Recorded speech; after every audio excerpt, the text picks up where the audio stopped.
আসসালামু আলাইকুম, কেমন আছেন সবাই? আশা করছি যে যেখানে আছেন ভালো আছেন, সুস্থ আছেন। কচুরমুখী বা কচুরগাঁটি যে নামেই চিনে থাকেন, আজকে এটারই একটা রেসিপি শেয়ার করছি।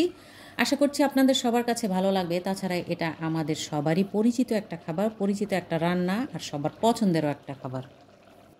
একটা কড়াইতে পরিমাণ মতো তেল নিয়ে তেলটাকে ভালো করে গরম করে নিতে হবে। তারপরে এই মাছগুলো আমি এখানে ঝাটকা ইলিশ, আসলে ঝাটকা ইলিশ বলা যায় না, এটা হচ্ছে চাপিলা মাছ। বাজারে গেলে ওরা চাপিলা মাছই বলে।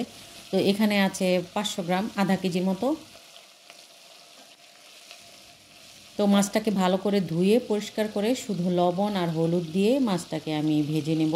এখান থেকে অর্ধেকটা বলতে 5 থেকে 6টা মাছ আমি তরকারি রান্না করব, বাকিগুলো মাছ আমি ভুনা করব। তাই মাছগুলোকে আমি সুন্দর করে এখন ভেজে নিচ্ছি।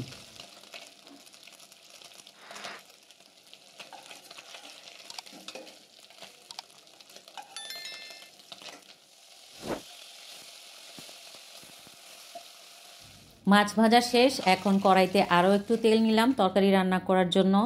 এখানে হচ্ছে প্রথমে আমি দিয়ে দিচ্ছি 3টা পেঁয়াজ, বড় বড় 3টা পেঁয়াজ, একটা রসুন আর 2টা কাঁচামরিচ।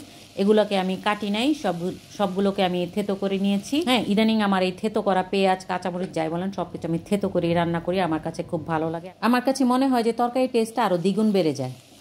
এই রান্নাটাতে তেমন একটা মশলা তো দেওয়া যায় না, আর বেশি মশলা দিলে ভালোও লাগে না। এখানে হলুদের গুঁড়ি আছে 1 চা চামচ, মরিচের গুঁড়িও 1 চা চামচ, আর লবণ টেস্ট মতো। আধা কাপ পানি দিয়ে এখন মশলাটাকে কষিয়ে নেব 2 মিনিটের মতো। একটা টমেটো দিলাম যেন তরকারির কালারটা সুন্দর আসে, আবার খেতেও ভালোই লাগে।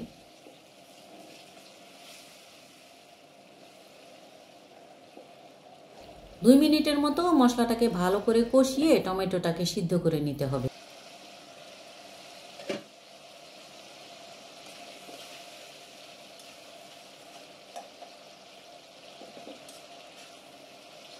কষানো টষানো শেষ। এখন এখানে আমি কচুরমুখী নিয়েছি 1 কেজি। মুখিটাকে প্রথমে আমি পানি দিয়ে ভালো করে ধুয়ে পরিষ্কার করে ছিলে নিয়েছি। ছিলে নেওয়ার পরে এটাকে আমি 15 মিনিট সিদ্ধ করে নিয়েছি। সিদ্ধ করার আগেই এটাকে আমি টুকরো টুকরো করে কেটে নিয়েছিলাম। ঝোলের জন্য পানি দিলাম 3 কাপ। এটা একটা আঠালো তরকারি, তাই এখানে পানি লাগে বেশি। এটাকে এখন 5-6 মিনিটের মতো রান্না করে নিব। এই কচুরমুখীটা চিংড়ি মাছ, ইলিশ মাছ বা যে কোনো মাছ দিয়ে রান্না করলে কিন্তু খুব ভালো লাগে।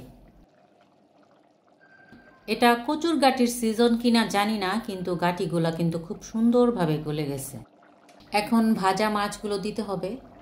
দিয়ে মাছগুলো ঝোলের মধ্যে একটু ডুবিয়ে দিয়ে 2-1 মিনিটের মতো রান্না করে তারপর নামানোর আগে 1 চা চামচ জিরার গুঁড়া ছিটিয়ে চুলাটাকে বন্ধ করে দিতে হবে।